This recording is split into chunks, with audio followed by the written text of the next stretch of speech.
en el primer día de clase. Ya suponemos que a partir del próximo ya vamos a tratar de dar inicio con más puntualidad.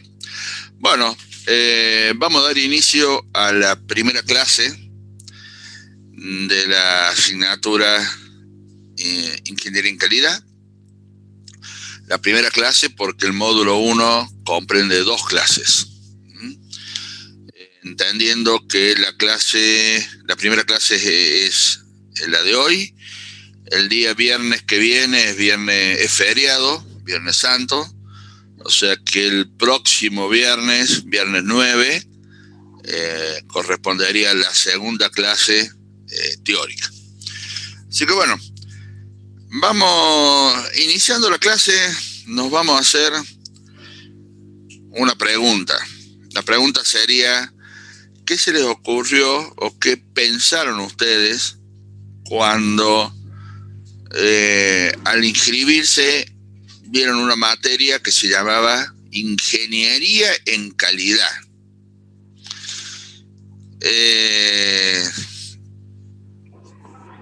La primera impresión es, bueno, deberíamos aplicar los conceptos de ingeniería para hacer calidad o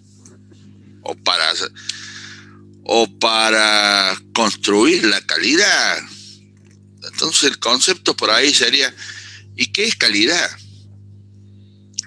Entonces, si yo empiezo a preguntarle a cada uno de ustedes qué es calidad, alguno me diría algo lindo. Entonces la segunda pregunta sería: ¿qué es algo lindo para la persona que dice algo lindo?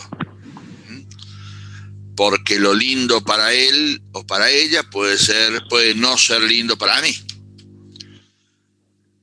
Algo bueno. ¿Qué es algo bueno? Algo barato. ¿Hasta dónde es barato para vos y hasta dónde es barato para mí?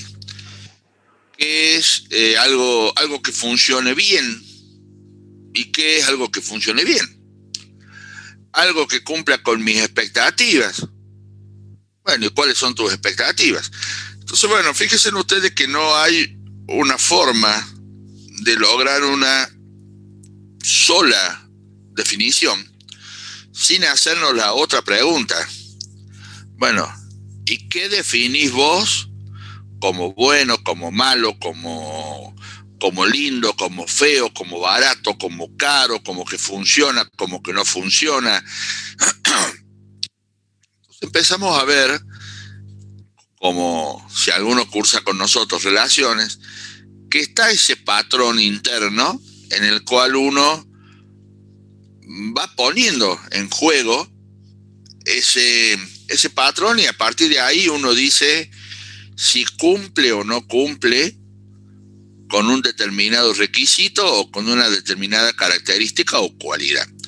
Entonces fíjense ustedes qué importancia que tiene la persona ahí, porque quien decide ese patrón o quien implementa ese patrón, es la misma persona. Entonces, si yo tengo que fabricar algo que le llamo algo de calidad, primero tengo que saber a quién se lo voy a vender o a quién se lo voy a ofrecer. Yo acá le estoy ofreciendo una clase que intento que sea de calidad a 46 alumnos. Ahora, ¿cómo sé yo cuál es el patrón que tiene cada uno de los alumnos para decir si es de buena calidad o no? Porque alguno dirá: no, yo con que el profe venga y dé clase, yo me siento contento, yo quiero aprender, yo la verdad que esta hora estoy más dormido que despierto, yo con que esté regular está bien, yo con que promocione está bien, etcétera, etcétera. Y bueno, hay un montón de patrones internos, para lo cual yo primero tengo que saber quiénes son los que van a recibir ese producto o ese servicio, en este caso la clase, y cuál es la necesidad de cada uno de ustedes que pretenden satisfacer asistiendo a clase. Para recién empezar a decir, bueno, ¿la puedo cumplir o no? Posiblemente, bueno, no pueda satisfacerlo a todos, porque es muy difícil. Cada vez que yo genere una acción para intentar satisfacer a uno más de ustedes, y posiblemente requiera de más acciones, y esas acciones a veces cuesta dinero, y se termina volviendo un servicio muy oneroso. Imagínense ustedes la presencialidad, donde tuvieran un aula con calefacción y aire acondicionado para todo, y una butaca que sea muchísimo más cómoda que la que tienen hoy. O veamos la virtualidad, donde el alumno requiera que la facultad le dé una notebook y el servicio de internet súper potente y gratis. Entonces imagínense lo que le saldría a la facultad cumplimentar con ese servicio. Saldría muy caro el servicio. Por lo tanto, la pregunta sería, ¿quién de ustedes tomaría un servicio que a lo mejor tienen que pagar, un ejemplo, 15,000 pesos por mes, donde la facultad le brinda una notebook a cada alumno y un servicio de internet para que el alumno pudiera acceder? Y a lo mejor no muchos. Entonces uno ahí empieza a jugar, y bueno, ¿hasta dónde hago calidad entonces? Porque si yo intento mejorar cada vez más mi producto, pero llega un punto en el cual el cliente no me lo paga, y bueno, quizás sea que es porque uno de los requisitos del cliente también es que el producto sea barato. Entonces, por más que yo lo haga caro, si uno de los requisitos que el cliente busca es que sea barato, y no lo voy a vender. Entonces ahí yo tengo que empezar a jugar y decir, bueno, a ver, ¿qué calidad es la que fabrico? Y bueno, el concepto termina siendo, tengo que fabricar la mejor calidad que el cliente sea capaz de abonar. Y ahí yo hago una diferencia. Yo dije recién, tengo que determinar quién es mi cliente, cuál es la franja de mi cliente, a dónde voy a apuntar, y a partir de ahí tengo que intentar hacer la mejor calidad que yo pueda desarrollar en mi organización. Eso ya lo vamos a ir viendo más adelante. Lo que no puede pasar es que yo cambie la calidad de mi prestación de acuerdo a cuánto pague el cliente. Mientras más pague el cliente, más calidad le doy, o mientras menos pague, menos le doy. No. Estos ejemplos se han dado muchas veces en estaciones de servicio, por ejemplo, donde el precio de la nafta es 1. Sin embargo, si el cliente viene en una Ferrari, el vendedor lo atiende de una manera, y si el cliente viene caminando con un bidoncito, lo atiende de otra. Bueno, eso es lo que no puede pasar. Nosotros, si tenemos una estación de servicio, hemos decidido prestar un servicio de calidad, de una determinada calidad, sea que el cliente viene en una Ferrari o sea que el cliente viene caminando. Nosotros en un restaurante vamos a dar un servicio de este nivel de calidad, sea que el cliente me deje $1 de propina o me deje $1,000. Eso es lo que, digamos, la diferenciación esta es la que no debería pasar. La calidad tiene que ser homogénea. Bien, haciendo esta introducción, yo voy a ir pasando un PowerPoint donde vamos a ir conversando sobre algunos temas. Sin embargo, después de haber comentado algo de calidad, vamos a ver que el concepto de calidad no nace hoy. El concepto de calidad ha variado con el tiempo y a la hora de buscar definiciones, hay muchas definiciones. Calidad es el grado del que un conjunto de características propias del producto o del servicio cumple con una norma. Ahora, ¿quién decide o quién quiere que cumpla con una norma? Yo, por ejemplo, si voy a comprar un auto, me gustaría que cumpla con la norma, el motor cumpla con la norma Euro 5, creo que es la de ambiente. Pero la verdad que si yo voy a comprar un par de lentes para el sol, yo no estoy preguntando si cumple con la norma o no cumple con la norma. Cuando voy a comprar un celular, tampoco pregunto si cumple con alguna norma o no. Lo compro porque me gusta.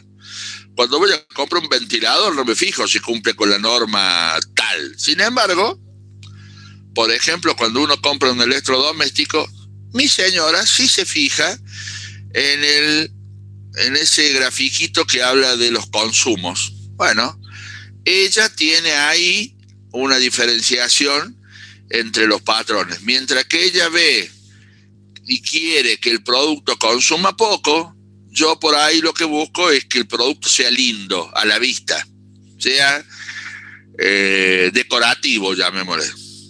Entonces fíjense ustedes cómo van en dos personas nomás ya tenemos diferencias. Podemos ver que la calidad es el producto conjunto de propiedades inherentes a una cosa que permiten apreciarla como igual, mejor o peor que las restantes de su especie.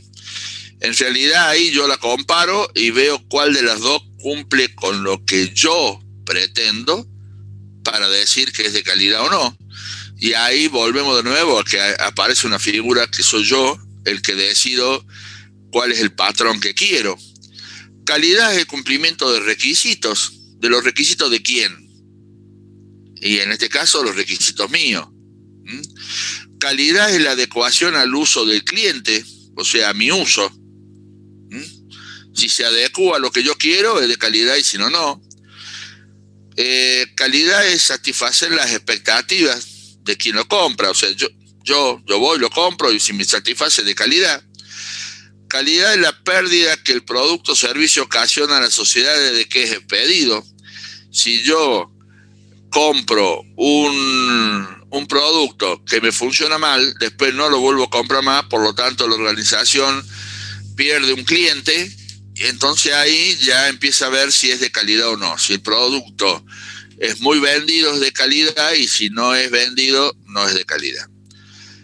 Calidad es satisfacción del cliente, y calidad como resultado de dos dimensiones entre lo que el cliente quiere y lo que se ofrece. Entonces, bueno, como verán ustedes, hay muchas definiciones, pero siempre cada definición tiene un patrón común, que es alguien que pone un requisito y que si se cumple lo considera de calidad, y si no se cumple no es de calidad. Y ese es quien hace uso de ese producto, y que la norma desde el año 1994 lo llama como cliente. Sin embargo, como decíamos recién, el concepto de calidad, ya desde la época artesanal, más o menos hasta el año 1920, nosotros decimos, para hablar en esta etapa de la edad de piedra, llamémosle, había una persona que con un pedazo de piedra quería hacer una rueda para el tronco móvil. El tronco móvil, para quien no lo conoce, es el auto de los picapiedra. Entonces, esa persona, cuando empezaba a querer hacer con el pedazo de piedra, un pedazo de piedra lo más redondo posible, él ya iba definiendo algo de calidad. ¿Cuál era su característica de calidad en ese momento? Que saliera lo más redondo posible. ¿Por qué? Imagínense ustedes el autito funcionando con esa piedra, se movería para todos lados si no es redondo.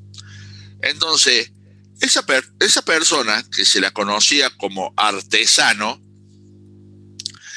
era quien definía cuándo el producto estaba listo. Y para él estaba listo cuando estaba lo más redondo posible según él. Por lo tanto, el patrón de calidad lo ponía él. Como artesano lo ponía él. Entonces, ¿cuál era la finalidad en ese momento? Satisfacer al cliente, que en ese caso era él mismo. En caso de que hubiera dos personas, él y otra más, la otra persona, o sea, su empleado, llamémosle, tenía que satisfacer al artesano, porque el artesano era el que decía si estaba bien o no. El otro hacía un trabajo, pero este lo miraba y daba el ok o no. Por ende, como toda artesanía, como todo trabajo manual, creaba un producto único, porque no había dos productos exactamente iguales. Entonces ahí el concepto de calidad, guarda que esto es tema de examen, entonces sería bueno que se entienda bien. Una es la finalidad y otro es el concepto de calidad que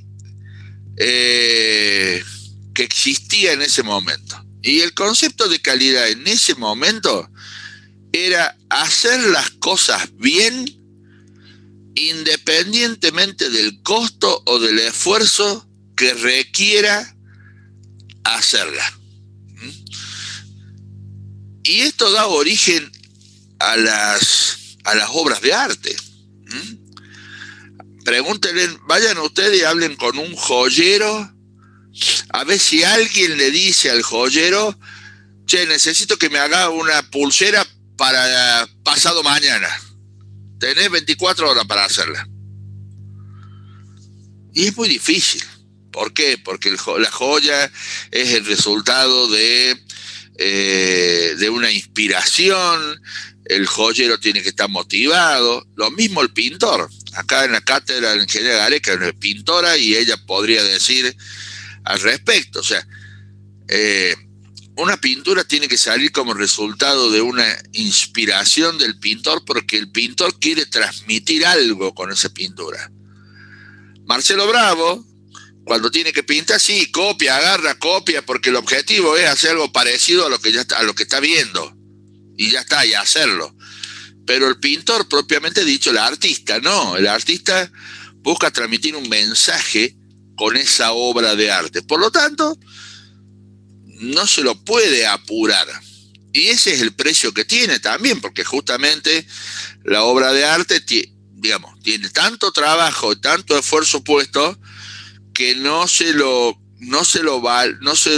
cotiza o no se le hace un estudio de costo en función del tiempo que le ha llevado, porque justamente es resultado de una situación, inclusive hasta emocional, que tiene el artista. Si el artista está bien, transmite una cosa; si el artista está mal, transmite otra cosa. Bueno, sin embargo, al día de hoy, en algunas organizaciones, estamos hablando desde la época artesanal hasta el año 1920, ¿no? Ustedes van a ir a organizaciones donde van a encontrar un dueño que tiene que ver todo lo que sus empleados hacen. Y el dueño es el que le dice si está bien o está mal.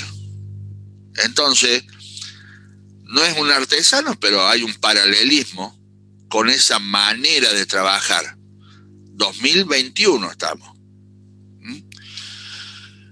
En el año 1920, entre los años 1920 y 1930, aparece la creación del motor. El motor permite que uno pueda realizar actividades u operaciones consecutivas y en un gran número. Antes teníamos a una persona con una gubia y una masa tratando de darle forma a un pedazo de piedra. Ahora podemos poner la gubia y la masa de manera automática, que se sumen en un procedimiento y que se golpee y que vaya girando la rueda a los efectos de ir dándole una forma lo más redonda posible, y ahí no hace falta que esté el artista, se está automatizando el proceso. Eso es lo que permitió la creación del motor, la fabricación en masa. Entonces, cuando ese artesano que tenía su tallercito y que trabajaba solo se da cuenta que poniendo un motor puede fabricar 500 ruedas en un día y que le podía vender a 500 troncomóviles, empieza a gustarle la idea y a darse cuenta de que él tenía que fabricar mucho, porque de esa manera le entraba plata. Entonces, la finalidad en ese momento pasa a ser fabricar mucho, vender mucho, satisfacer una gran demanda de bienes a todos los que compraban y obtener beneficios, rentabilidad. El concepto en ese momento, 1920, 1930, el concepto de calidad cambia ya de ser un concepto donde predominaba hacer las cosas bien sin importarme el tiempo o el esfuerzo que me llevara a hacerlo, ahora paso a hacer mucho. En realidad no me importa si está bien o mal, lo más redondo que se pueda, pero larguemos, hagamos muchas. ¿Por qué? Porque hay que vender. Entonces, ahí aparece otro concepto entre esos años, 1920 y 1930. Ya la gente ya dejó de pensar en que estuviera bien para pasar a ser que haya mucho. Año 2021, seguimos teniendo algunas organizaciones donde hay dos áreas. Está el área de producción y está el área de calidad. Entonces, cuando uno habla con las mismas personas que trabajan en la organización, uno le pregunta a producción cuál es tu función, y producción le contesta producir. Y ahí uno se queda pensando, sí, bueno, pero ¿producir cómo? La respuesta sería producir, pero producir con calidad. Porque para eso me pagan, para que yo produzca algo en la planta, pero algo bueno. Cuando ustedes van a comprar un par de zapatillas, ¿qué buscan? Que sea buena. Yo no, a menos que yo ya sepa que viene con defecto, entonces le voy a pagar menos. Pero si no, si a mí me compro un par de zapatillas que vale 11.000 pesos y no voy a estar preguntando si la fabricaron bien o mal. Se supone que la fabricaron bien. Cuando voy a comprar un kilo de pan, no estoy preguntando cómo se fabricó. Se supone que está bien. Bueno, ahí empieza a aparecer la suposición.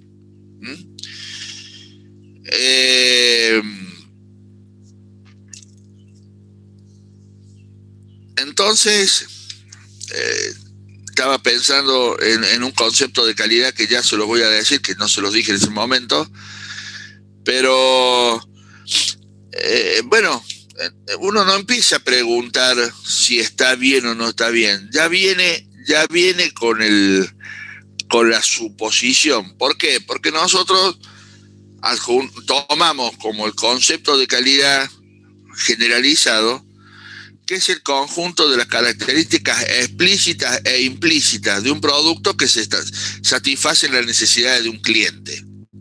Un producto cuyas características explícitas e implícitas, que ya voy a explicar cada una de ellas, se juntan y logra satisfacerme, para mí de calidad.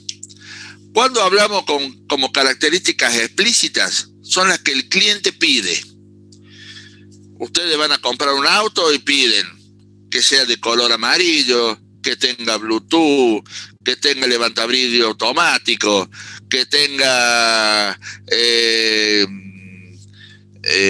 climatizador bisona, que tenga velocidad crucero, que tenga radio, que tenga bueno, que tenga ABS, bueno, un montón de cosas pueden pedirle ustedes. Lo que no van a pedir ustedes es que tenga frenos. ¿Por qué? Porque se supone, y esa es una característica implícita, yo no la digo, pero supongo de que el auto viene con eso. Yo voy a la concesionaria, pero yo no le estoy diciendo, hola, buen día, quiero que me atiendan bien. Supongo, me imagino y espero que me van a atender bien. Eso ya lo doy por hecho. Está dentro del servicio implícito de la concesionaria. Lo otro puede variar entre una persona y yo. O sea, yo quiero el auto blanco, el otro quiere amarillo. Yo quiero el auto con freno, con ABS, el otro lo quiere sin ABS. Yo quiero con velocidad crucero, el otro lo quiere sin velocidad crucero. Ahí ya dependerá de cuánto uno quiere pagar o no. Lo que ninguno de los dos va a decir, quiero que nos atiendan bien, porque eso está dentro de lo que uno ya da por entendido. Después, en la Segunda Guerra Mundial, aparece la Segunda Guerra Mundial entre el año 1930 y 1949, donde, bueno, los países se empiezan a armar para participar de la guerra, y ahí Estados Unidos se da cuenta de que cuando compraba las armas, claro, venía de un concepto de calidad donde predominaba el hagamos mucho, no importa cómo, hagamos mucho, cómo sale no importa. Claro, cuando empiezan a comprar las armas se dan cuenta de que apuntan para un lado y tiran para el otro, o sea, y pegan en otro lado, o sea, no eran armas eficientes. ¿Por qué? Porque el proveedor que fabricaba las armas tenía el otro concepto, el de fabricar mucho. No importa el resultado de ese producto, sino había que fabricar mucho. Entonces, claro, Estados Unidos se encuentra con este problema y empieza ya ahí a desarrollar a los proveedores de armas para tratar de mejorar la puntería de esa arma. Entonces ahí genera y aparecen lo que se conoce como las military standards, que son unas normas que eran destinadas a los proveedores de armas para hacer que el armamento sea cada vez más eficaz. La finalidad en ese momento era garantizar la disponibilidad de un armamento eficaz en la cantidad perdón, y en el momento preciso. ¿Cuál era el concepto de calidad? Asegurar la eficacia del armamento sin importar el costo, con la mayor y más rápida producción. Claro, o sea, necesitaban lograr que las armas funcionaran. Bien, ahora yo voy a conectar una tabla para el pizarrón. Si me esperan un segundito, voy a explicar a través de la pizarra qué es lo que pasaba después de la guerra.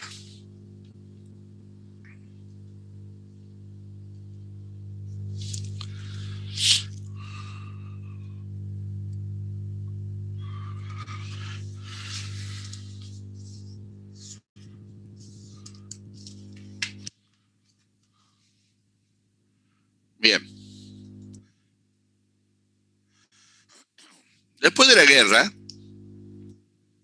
yo no soy muy bueno dibujando, pero imaginémonos una cosa así. Ahí tenemos América. Acá tenemos Europa. Y por acá tenemos Japón y Medio Oriente. Finalizó la guerra y había que reconstruir todo lo que se había roto o se había destruido, principalmente acá en Europa. Entonces empiezan a aparecer los proveedores de América, de la misma Europa y de Japón. Entonces, en un momento se empiezan a dar cuenta los norteamericanos que el costo del producto entregado por Estados Unidos era mucho más caro que el costo entregado por los países orientales, sobre todo Japón. Fíjense ustedes la distancia que hay de América a Europa y de Europa a Japón.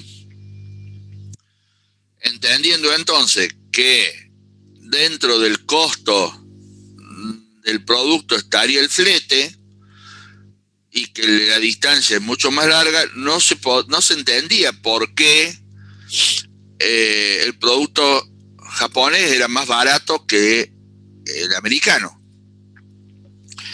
Entonces mandan a una persona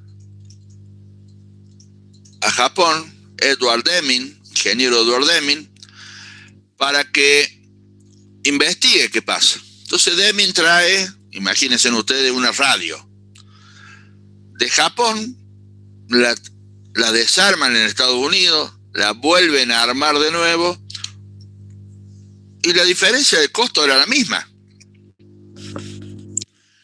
Se va Deming de nuevo, trae un televisor, lo desarman, lo arma de nuevo y el costo era lo mismo. Entonces Deming empieza a analizar el proceso y le plantea a sus superiores que el proceso en Estados Unidos tenía esta manera, donde acá había controladores. Entonces el producto venía por acá y de acá servía, no servía, servía, no servía, servía, no servía. Entonces fíjense ustedes que había tres que servían y 3 que no servían. Es decir, que para fabricar 10 productos buenos, Estados Unidos tenía que fabricar 20.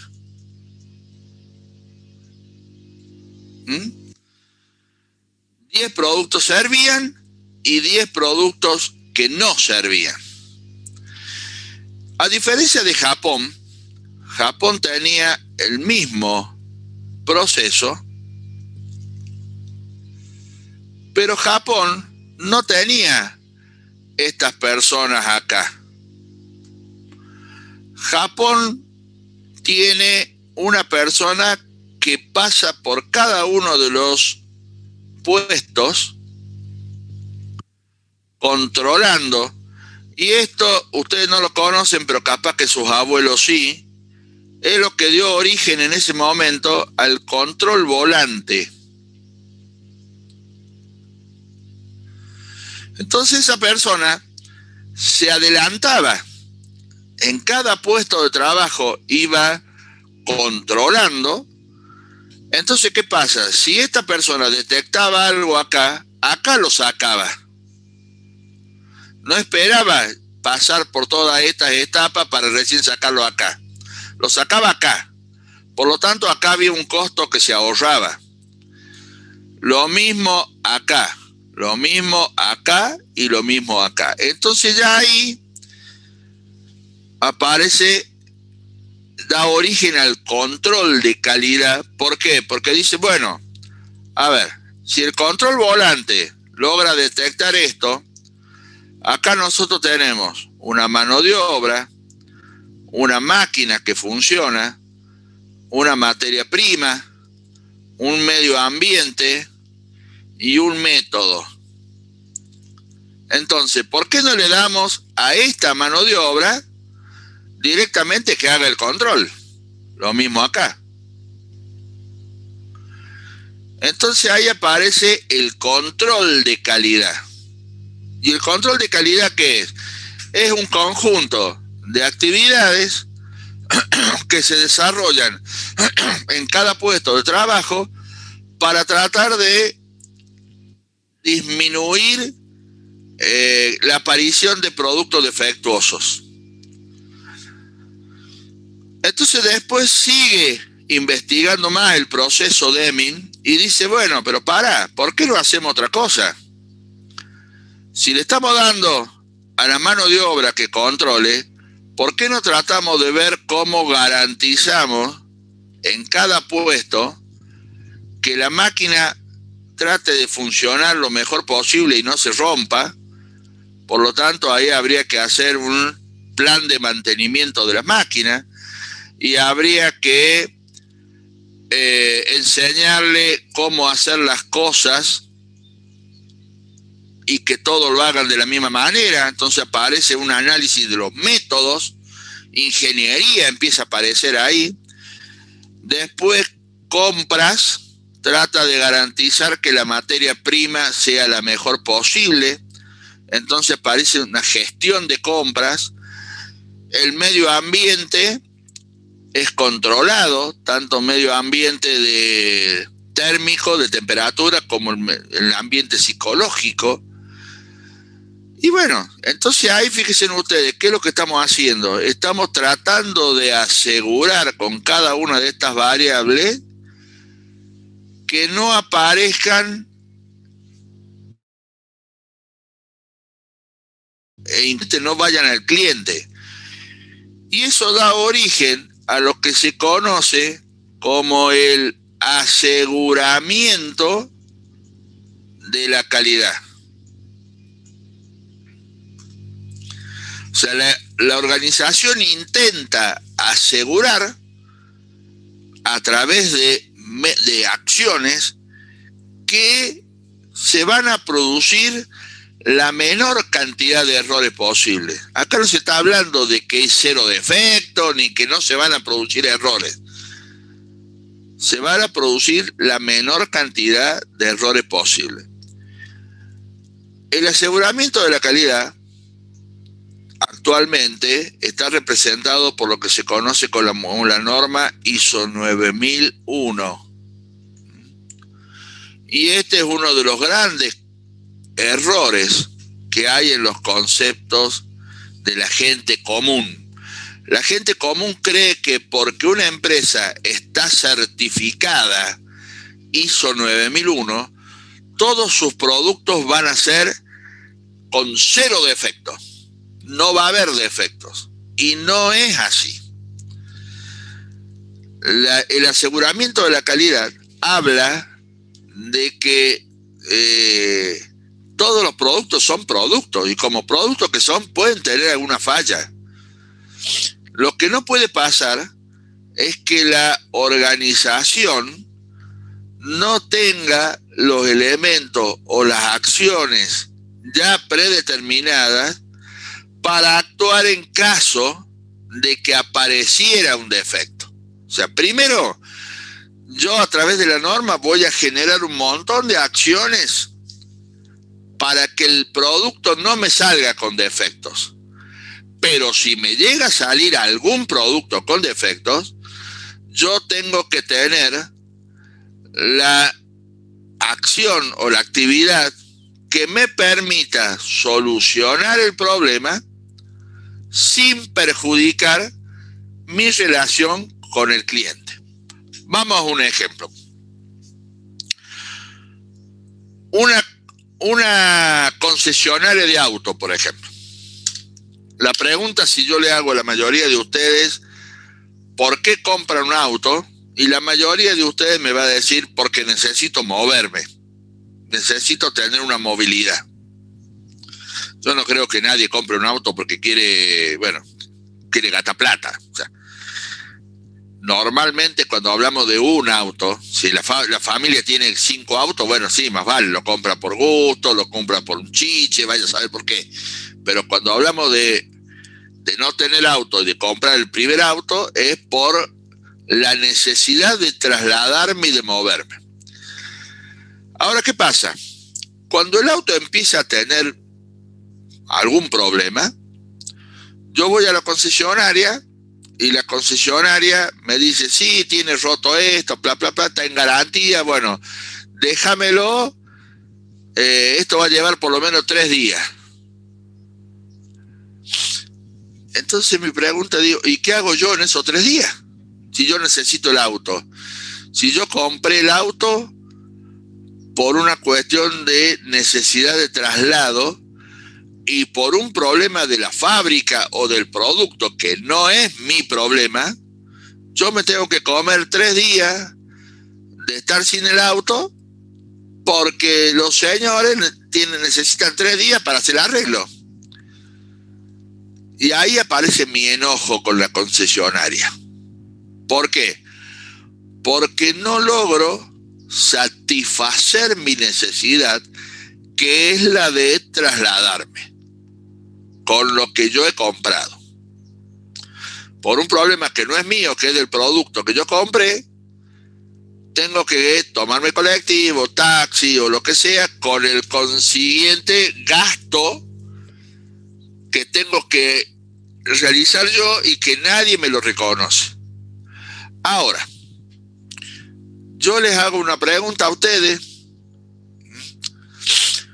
Si yo compro el auto en una entidad certificada, en una concesionaria certificada, y el auto tiene un inconveniente, yo lo llevo a la concesionaria y la concesionaria me dice, mire, yo sé que usted compró el auto porque su necesidad es moverse, trasladarse, por lo tanto yo necesito que el vehículo me lo deje 3 días.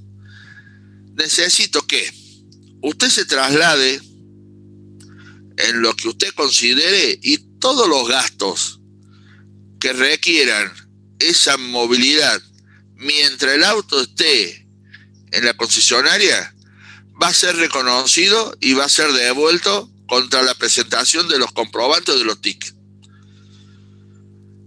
¿Cuál sería la reacción de cada uno de nosotros? Totalmente distinta. Y ahí uno empieza a comprender como cliente. Diría, bueno, y sí, el auto es una máquina y se puede romper. Acá lo que estoy valorando es la actitud de la concesionaria, donde reconoce que un producto que ellos me vendieron tiene un inconveniente y por lo tanto ellos se están haciendo cargo de cumplir de alguna manera mi necesidad, que es la de trasladarme. O me dan un auto o yo utilizo un taxi o lo que sea y los gastos se los transfiero a ellos. Yo le aseguro que la percepción es totalmente distinta. Bueno, esa sería una diferencia entre una entidad que está certificada y una que no está certificada. Bien, fíjense ustedes que cuando empezamos a ver acá, estaba la mano de obra, acá también está la mano de obra. Y cuando hablamos de mano de obra, por lo general estamos hablando del operario que está en el puesto. Entonces, en un momento viene una persona llamada Yuran y él plantea, bueno, pero acá le estamos echando la culpa, cuando sale mal le echamos la culpa al operario. Pero muchas veces la responsabilidad no es del operario, la responsabilidad es del jefe del operario. Entonces cambia el concepto para hacer acá la gestión de la calidad. ¿Por qué? Porque la calidad se gestiona, se hace, se conduce. Y quien la conduce es del mando medio para arriba. Por lo tanto, el concepto acá es: la calidad es cosas de jefe. O sea, la responsabilidad de la calidad no puede ser trasladada directamente al empleado, porque el empleado puede ser que no tenga las herramientas necesarias para producir algo con calidad. Entonces, la responsabilidad sí o sí termina siendo de las autoridades, ya sea del mando medio como del número uno de la empresa. Pero claro, después, a ver, vamos a ver si vamos a borrar un poquito, porque después aparece otra figura, que es la de Kaoru Ishikawa, donde Kaoru Ishikawa dice que ¿qué pasa con aquellas organizaciones que están inmersas? Pongamos que yo tengo la organización acá está el proceso de la organización, pero sin embargo acá tenemos una empresa proveedora que está trabajando acá dentro de los límites de la organización, provee a la planta piezas. Está la empresa que maneja el comedor, que le da de comer a todos los operarios o a todos los empleados. Está la empresa de seguridad que está acá en la guardia. Bueno, está la empresa que presta el servicio médico. Bueno, hay un montón de empresas que trabajan dentro de los límites de la organización. Entonces, Kaoru Ishikawa lo que dice es que no sirve de nada que yo haga calidad si no involucro también a todas estas organizaciones, es decir, inclusive los que están afuera. Yo tengo que hacer calidad, pero también tiene que hacer calidad este. Entonces, Kaoru Ishikawa implementa o plantea otro concepto, que es lo que se conoce como TQM, que para los chicos es te quiero mucho. Bueno, acá en calidad es Total Quality Management, o la calidad a lo largo de toda la empresa. Es decir, la calidad se tiene que hacer acá, involucrando a todos los actores que participan en la fabricación de un producto o la prestación de un servicio. Bien, vamos a volver entonces ahora a lo que estábamos mostrando. Entonces, bueno, ya dije un montón de cosas de las que están acá, pero las vamos a mostrar para que vean ustedes y se ubiquen. En el resto del mundo, 1950 y 1970 y la posguerra de Japón, es el mapa donde yo muestro qué pasaba en Japón y qué pasaba en el resto del mundo.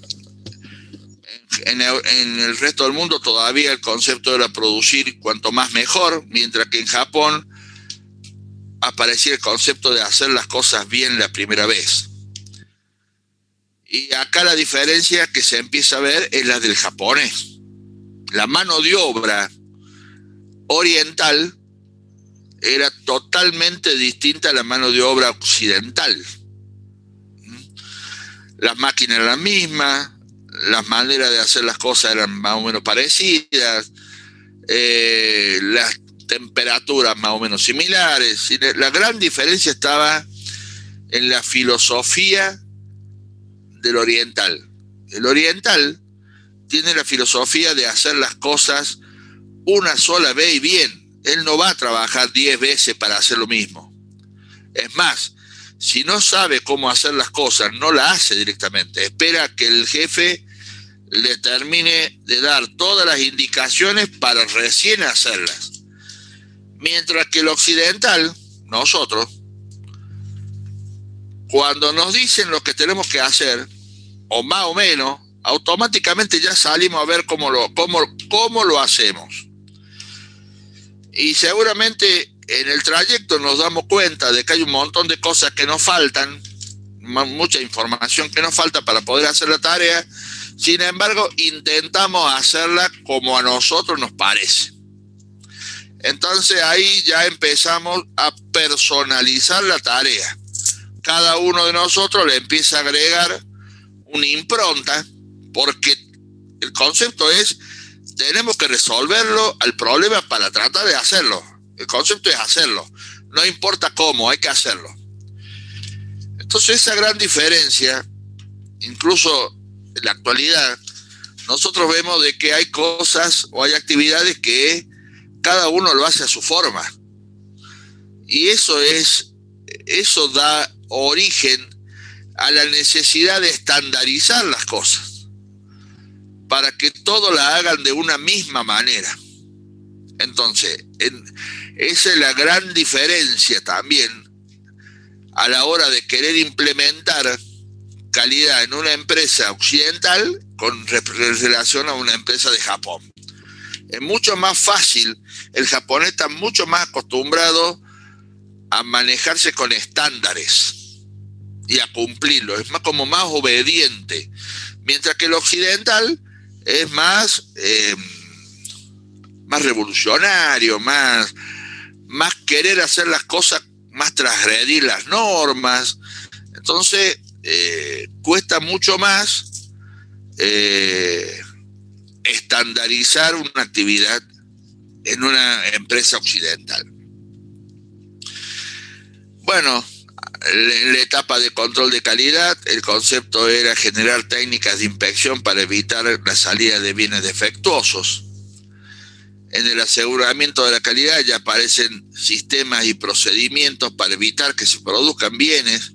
Era cuando empezábamos a ver no solamente la mano de obra, sino las máquinas, el medio ambiente, el método, la materia prima.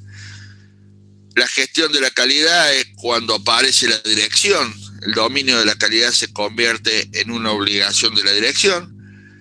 Y la gestión total de la calidad es cuando aparece Ishikawa diciendo de que no servía de nada que yo hiciera calidad si... bueno, estos son algunos conceptos de lo mismo que yo dije en cada una de las etapas, ¿no? Si algunas de las empresas que son parte interna de la organización no lo cumplen. Si yo genero calidad, trato bien al cliente, lo hago sentir cómodo, lo hago sentir bien, y cuando vamos al comedor el mozo lo trata mal, bueno, seguramente el cliente se va muy molesto y no sirve de nada que yo haga calidad si la empresa que presta el servicio de comida no lo hace. Bueno, acá uno de los conceptos que generó Ishikawa fue que la figura de cliente interno y cliente externo. Es decir, imagínense ustedes una fábrica de sillas. La primera etapa es el almacén. El almacén le da, que es la etapa 1, a corte, que es la etapa 2, le da eucaliptus para que ellos corten. El operario que está en corte supone que la madera que le está dando el almacén es una madera que está en condiciones de ser cortada. Por lo tanto, él no controla si la madera está bien o está verde. Él la corta y la pasa a lijado, pintado, armado, bla, bla. Bueno, al no haberse controlado acá y a lo mejor no lo controló acá, puede llegar acá a la etapa 13 y ahí darse cuenta, cuando se está embalando, de que la madera es una madera verde. Entonces, todas estas etapas, desde la 2 hasta la 13, fueron hechas agregándole un costo porque la silla no sirve. Entonces, el supervisor, ¿qué hace? Viene y le llama la atención al de la etapa 1. Che, a ver si controla la madera, no puede ser que mande una madera verde. Y al número 2 le dice, ¿por qué no te pega una mirada de la madera? Porque ya vemos que el de la etapa 1, el del almacén, se le pasó una madera verde, entonces te pido por favor que lo controles. Una vez está bien, 2 veces está bien, 3 veces está bien, pero ya 4 veces el de la etapa 2 le va a decir, mira, deja, no controle nada, ya la controlo yo directamente. Entonces ahí aparece una desmotivación, porque el operario de la etapa 2 tiene que hacer el trabajo suyo más los controles que debería hacer el de la etapa 1 y cobra lo mismo. Tiene más trabajo por lo mismo, mientras que el de la etapa 1 trabaja menos y también cobra lo mismo. Entonces, el concepto que dice Ishikawa es que el operario de la etapa 2 necesita que el operario de la etapa 1 haga bien su trabajo, porque si no lo tiene que hacer él, y él ya tiene mucho con su trabajo. Entonces, el de la etapa 1 tiene que hacer bien su trabajo para proveerle al de la etapa 2 un trabajo bien hecho. El de la etapa 2 tiene que proveerle un trabajo bien hecho al de la etapa 3, el de la etapa 3 proveerle el de la etapa 4, y ahí aparece la figura del proveedor interno. Yo particularmente soy un proveedor interno de los profesores del práctico.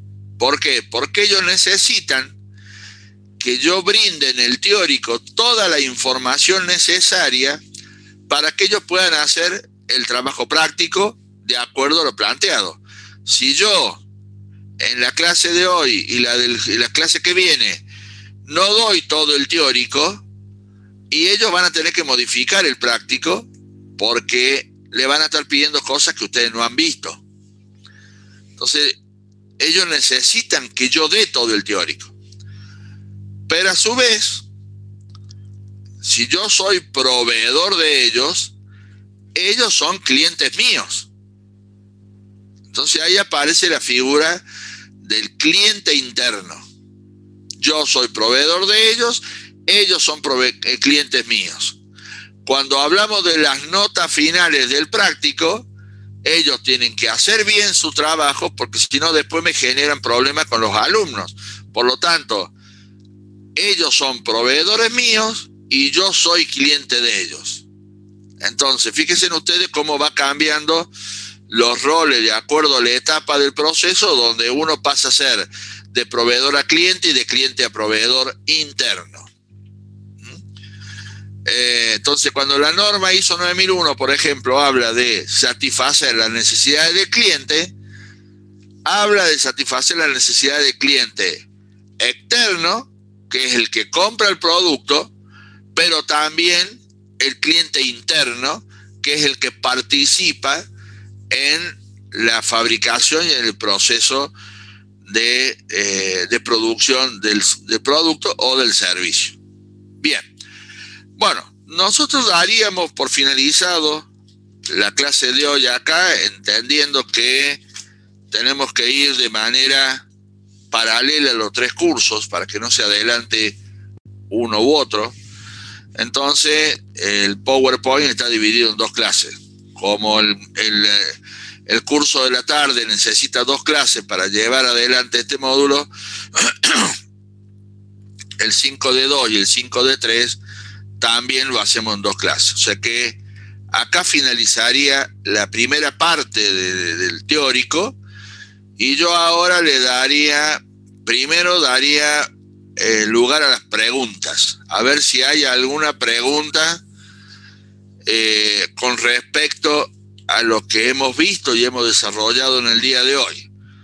Lo pueden hacer a través de la manito, por chat, o lo pueden hacer activándose el micrófono. Una vez que respondamos las preguntas, le vamos a dar paso a la ingeniera Gareca y al ingeniero Estrada para que comenten la situación de los alumnos en relación a los grupos de trabajo. Bien, no sé si hay alguna pregunta que alguna alumna o alumno quiera realizar. Claudia, Walter, si llega a ver algo en el chat, me avisan. Bueno, Marcelo. Bueno, de todas maneras tenemos hasta que vos termines con los grupos de trabajo. Sí. Si alguno quiere hacer alguna pregunta, estamos a disposición. Si no, bueno, doy espacio a ingeniero Gareca y ingeniero Estrada para que hablen sobre los grupos de trabajo.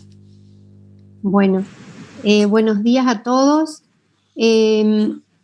Respecto a los grupos de trabajo, han quedado 6 alumnos en que no han mandado grupo. Probablemente algunos no la van a cursar. Hay el caso de 2 personas que están presentes. Yo voy a leer quiénes son. Son Benítez Hernán, Castellano Virginia, Caiza Cristian, Londero Edgar, Olmedo María del Rosario, Valdés Emanuel y Vitali Romina. Necesitamos que si ustedes están presentes, yo recién chequeé y hay 2 alumnos presentes, se comuniquen por mail para que nosotros los organicemos en un grupo. De hecho, hay un par de grupos que tienen 4 alumnos, así que nosotros les asignaríamos y les pasaremos el dato de sus compañeros. Perdón, Claudia, perdón. Sí. ¿Por qué no se han comunicado los alumnos que están presentes? Es el caso de Cristian Caizac. Y Cristian Caizac. ¿Por qué no se conectó antes? Yo no me contacté antes porque quería enviar el mail para que me agreguen a un grupo. Yo todavía no he tenido contacto con ninguno de... no conoce a nadie. Perfecto, no, bárbaro. O sea que en el caso de Cristian tendríamos la venia, digamos, para el ser agregado directamente. Y Rosario Olmedo no conoce a nadie, lo mismo. Y los que conocen ya tienen grupo. Bueno. Ahí entonces a esos 2 alumnos hay que agregarlos directamente a un grupo e informarle al grupo. Seguramente va a ser los que tienen 4 alumnos. Y bueno, ahora van a tener 5 alumnos. Sí, hay un aspecto que pueden tener en cuenta estos alumnos, que hoy se ha publicado la lista con el número de grupo asignado en función de la entrega que han hecho de los nombres de los integrantes. Si esos 2 alumnos quieren fijarse, está en autogestión, porque a lo mejor ahí conocen a alguien de un grupo, inmediatamente hoy, urgente, nos avisan, porque si no, nosotros esta tarde ya los asignamos a un grupo de 4. ¿Y cómo no, hay Claudia, 3 grupos de 4? Claudia, perdón. Sí. No. Ingresan a los dos grupos más cercanos que estén ya en condiciones de que no tienen posibilidad de elegir. Entre porque los 3 grupos de 4. Si yo conozco el grupo que es número 15, defiendo el último. O sea, no, porque los grupos de 4 están primero, justamente. Bueno, perfecto, entonces. Perfecto. Tienen los primeros números los grupos que no alcanzaron a armar o cumplir con las condiciones. Por eso te digo, entonces, ellos tienen la opción de elegir solamente entre los grupos de 4. Sí. Perfecto. Perdón. Gracias. No había sido muy clara, pero sí. No, está bien. Yo quiero que quede claro, porque si yo conozco a un chico que está en el grupo 15 y ya son 5, no puede haber grupos de 6. No. De hecho, con Walter los íbamos a asignar a esos de 4, que en este caso hay 3 grupos, porque se ha ido a alguno o no alcanzaron a armarlo, entonces tienen la posibilidad de elegir entre esos 3, pero urgente, porque nosotros queremos dejar todo listo esta semana. Bueno, eso respecto de los grupos. Bien, para un cachito, sé clara, porque si no después parecen yo no entendí. Quiero dejar listo esta semana termina el domingo. ¿Hasta cuándo tienen los alumnos para elegir? Hasta hoy. Hoy. Bueno, ¿hasta hoy a qué hora? Porque si no, lo tienen que poner ustedes. ¿Hasta qué hora de hoy? Y hasta las 14, porque nosotros nuevamente nos juntamos a la tarde y empezamos a armar los grupos para que nos queden los 3 cursos listos para comenzar la semana que viene. Seamos claros, entonces, los alumnos tienen hasta hoy a las 14 para elegir el grupo. Si a las 14 no eligieron el grupo, la cátedra los coloca en alguno de los 3 grupos. Listo. Sí. Perfecto. ¿Puedo agregar algo? Sí, Walter. Sí, Walter. Los grupos serían el grupo número 2 y el número 6, los 2 primeros, porque el otro grupo ya es el grupo número 10. Esos serían los prioritarios, los 2 que están con, digamos, No, pero, a ver, no, Walter, el grupo número 6, el grupo número 10 tiene que ser el 2 y el 3. Sí, claro. Si no están conformados todavía, no se le puede hacer número. Claro. Bueno, hay corrimiento, hagan el corrimiento, pero digamos, perfecto. Los 3 grupos que tienen 4 personas son el 1, el 2 y el 3. Sí, ahí no se tiene en cuenta el tiempo que lo mandaron. ¿Se entiende, Walter? Sí. ¿Se me escucha, profe? Sí, Adolfo, sí. ¿Cómo está? Nosotros somos el grupo número 10 y éramos 5 personas, pero uno de nuestros compañeros por problemas laborales decidió dejar la materia. Y bueno, entonces, por eso quedamos en 4 alumnos, digo. Y bueno, van a tener que ocupar uno de los 3 que están primero, porque quedaron con 4, no se constituyó el grupo todavía. Perfecto. En todo caso, se les puede dar el número 3, digamos, como el de los 3, el más antiguo, llamémosle. Pero bueno. Sí, ahí le van a, profe, buenos días. Ahí le van a pasar nuevamente el listado de los grupos con los números. Sí. Valentina. Buenos días, profes. No, para comentarles que nosotros también somos un caso parecido al del alumno que acabo de hablar. Bueno, a ver. Y el departamento de industrial hizo cambios y nos sacaron gente, pero en realidad nosotros mandamos con anticipación el mail y éramos 5. Al día lo que podemos hacer. Al día de hoy hay 3 grupos que no están conformados. Lamentablemente es así. Entonces, los que tienen 4 van a pasar a ser el 1, el 2 y el 3. Y así, no hay otra. No están conformados todavía. Sí. Porque si no, imagínate, uno de los que recién ingresa ahora, no le puedo dar el grupo número 10, porque justamente todavía no está conformado el grupo, ni el de ustedes con 5, ni el de él que es 1.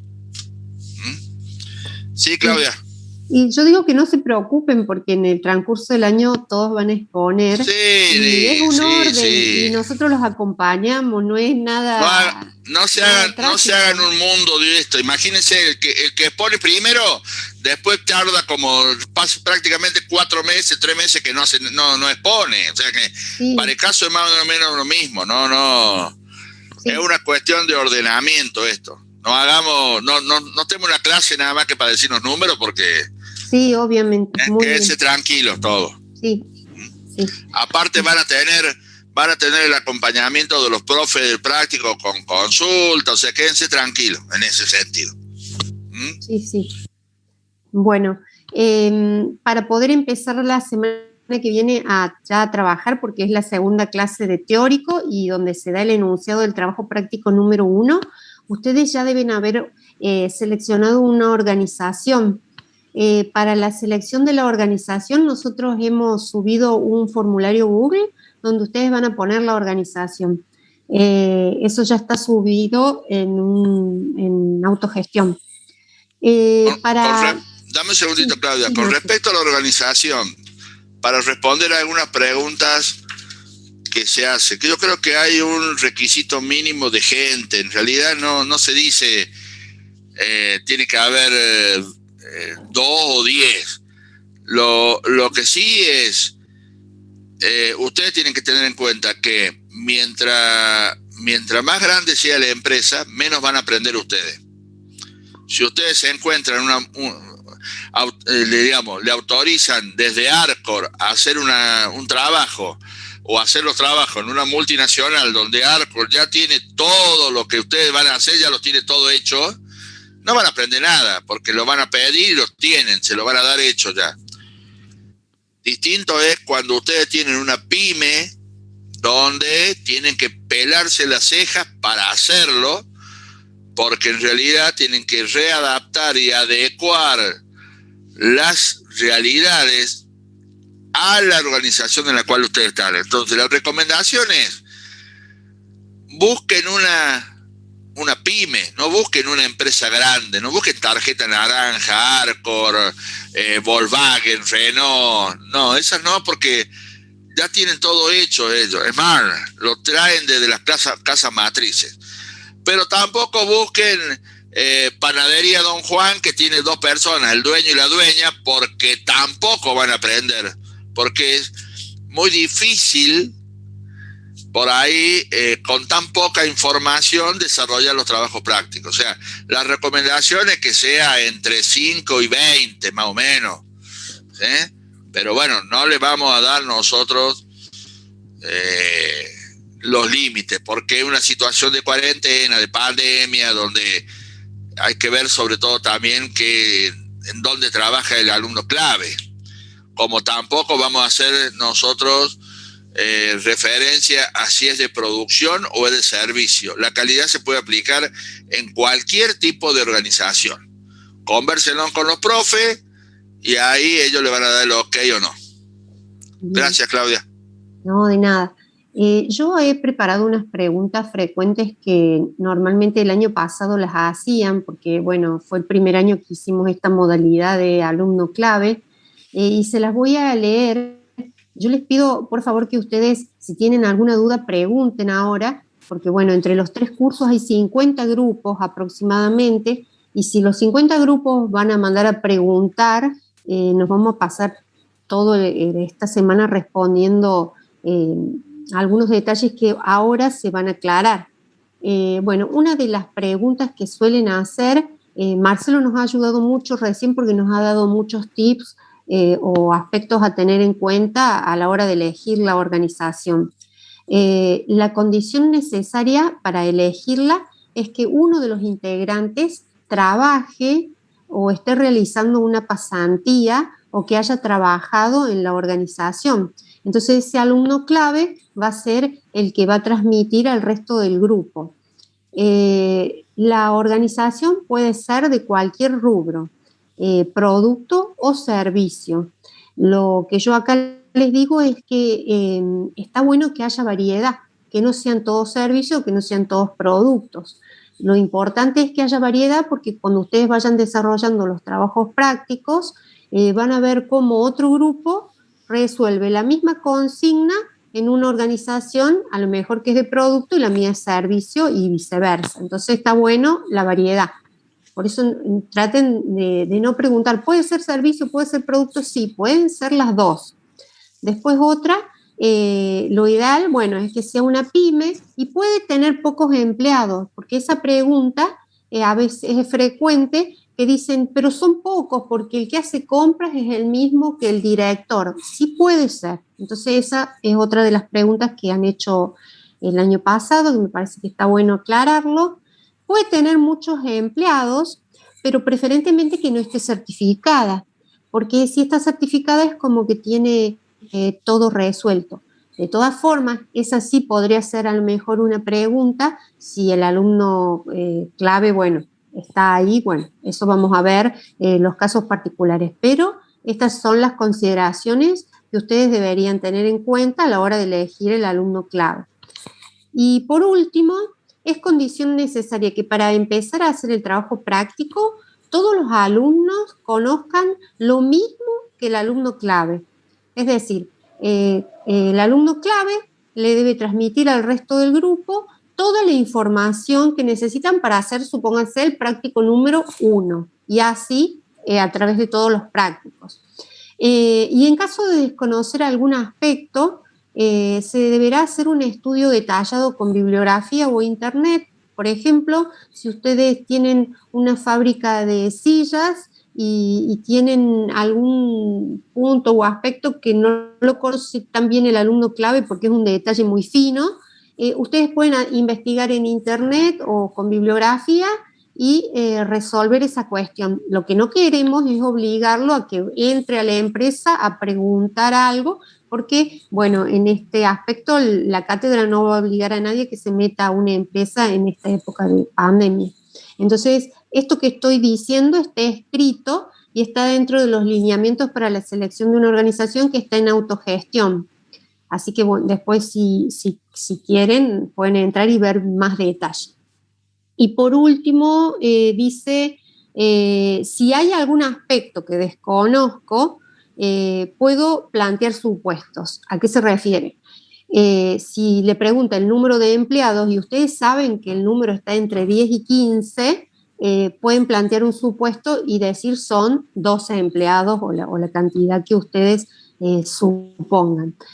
Porque después a la hora de tomar el trabajo práctico, decir no pudimos ir, no nos atendieron el teléfono, queríamos preguntar, entonces para resolver esas cuestiones.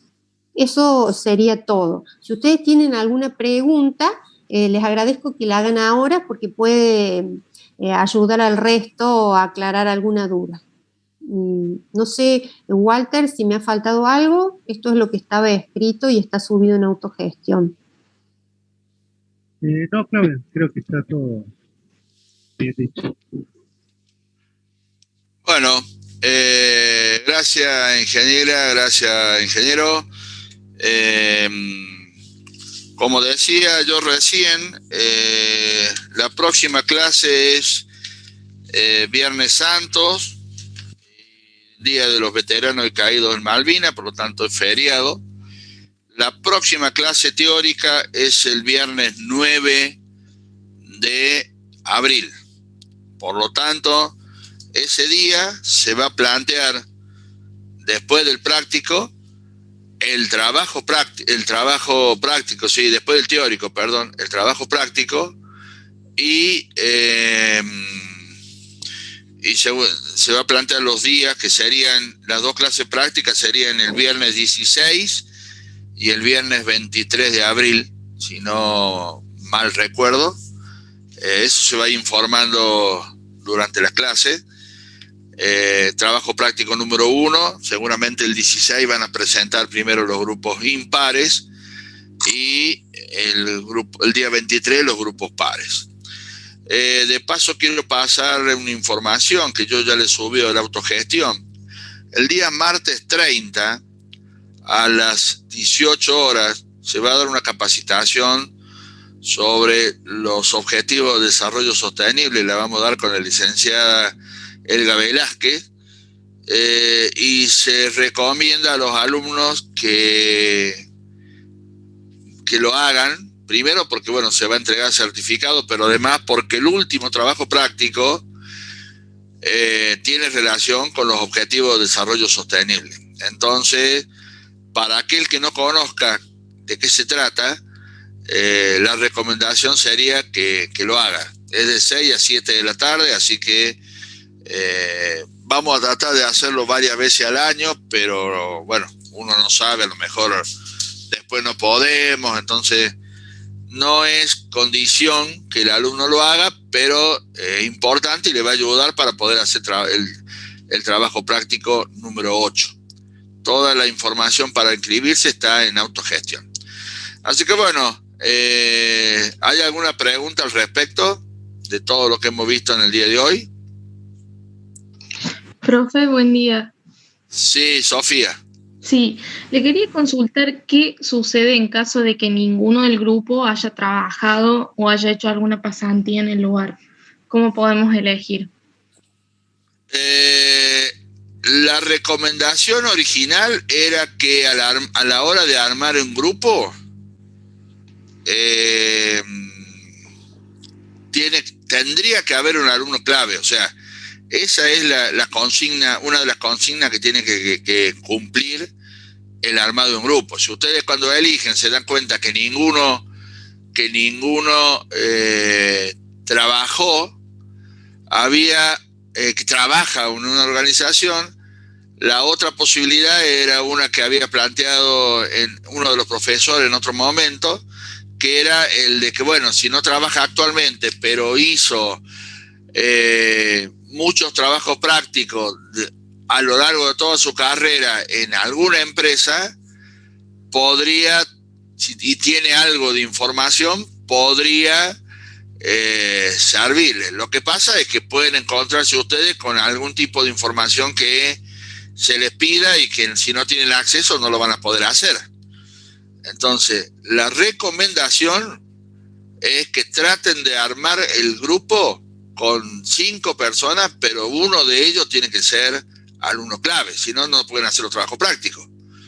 Y si no, infórmenle cuál es el grupo a la ingeniera Gareca, a ver si entre los alumnos que están sueltos puede alguno ser alumno clave, y bueno, van a tener que decidir ustedes quién sale. Pero no puede haber grupo de 6, pero sí tiene que tener la posibilidad de tener un miembro clave como para poder hacer los trabajos prácticos. En caso de que no sea viable, y bueno, van a tener que buscar alguna organización cerca de la casa de alguno o algo. O sea, de alguna manera tienen que poder hacer los trabajos. Sí, que nos mande un mail ahora para que me quede registrado y veamos de qué grupo es. Sofía Graglia es. Pero Walter. Podemos conseguir alguna pyme que tengamos o algún familiar adentro, lo único que no hemos trabajado. A ver, no es condición que hayan trabajado o que estén trabajando. Yo lo aclaré el primer día. Puede ser a lo mejor uno de ustedes, puede tener su papá o su tío o alguien que es dueño de una empresa, pero ustedes tienen acceso a ver, yo como cátedra no puedo fomentar que ustedes vayan a empresas, pero sí uno del grupo, suponete vos, un ejemplo, vos tenés tu tío que tiene una pyme, y bueno, de última podrás ir a visitarlo a tu tío y que te permita acceder a información que vos le pedís para poder hacer el trabajo. No hace falta que vos seas empleada de la empresa. Bien, profe, sí, había escuchado en la primera clase, pero después como la condición decía que trabaje, me confundí, así que gracias. No. Tenés que tener acceso a una información. Podés o no ser empleado de la fábrica. Ahí la condición debe decir preferentemente, no creo que diga, no sé, yo no lo he leído, Claudia, pero no creo que se plantee como condición. Sí, si está planteado como condición hay que cambiar ahí que sea preferentemente, porque no puede darse este caso. Bueno. Bien.